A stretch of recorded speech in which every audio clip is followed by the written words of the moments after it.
nous sommes à Montréal. J'aimerais commencer par reconnaître que nous sommes situés en territoire autochtone, lequel n'a jamais été cédé. Nous reconnaissons, je reconnais la nation Kanien'kehá:ka comme gardienne des terres et des eaux sur lesquelles nous nous réunissons aujourd'hui. Tiantiaque, Montréal, est historiquement connu comme un lieu de rassemblement pour de nombreuses Premières Nations et aujourd'hui, une population autochtone diversifiée ainsi que d'autres peuples y résident.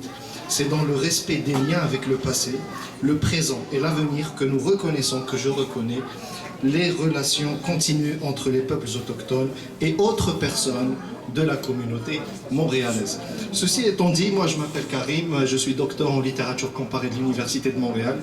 Je suis aussi docteur en littérature donc française de l'Université de Constantine en Algérie. Je suis écrivain algérien-canadien ou canadien-algérien. Dans les deux sens ça marche.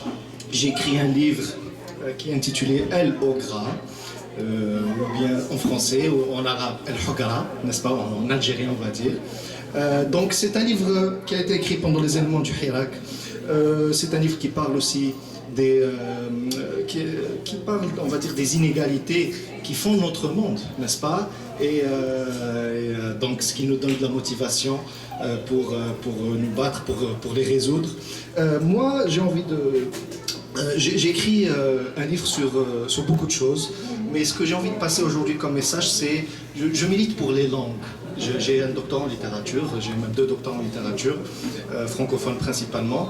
Je milite pour 2 langues principalement. La première langue, c'est la langue algérienne, qui est une langue à part entière, que nous parlons tous les jours, mais qui n'est pas reconnue comme une langue.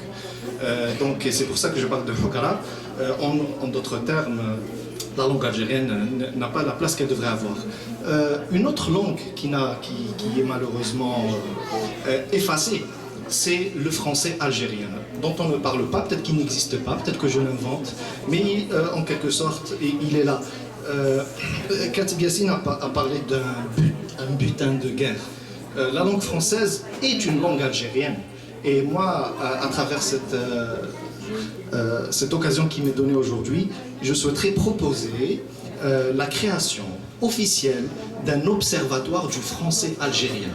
Un observatoire de la langue française algérienne pour nous réapproprier ce patrimoine qui est le nôtre. Il y a beaucoup d'Algériens ici, des Canadiens d'origine algérienne, et nous parlons tous français. Tous les présidents de la République algérienne qui se sont succédés excellent dans la langue française. C'est une langue qui est utilisée tous les jours en Algérie. Pourquoi pas nous réapproprier ce butin de guerre qu'on ne nous a pas offert, qu'on a arraché. Merci beaucoup. Sur ce.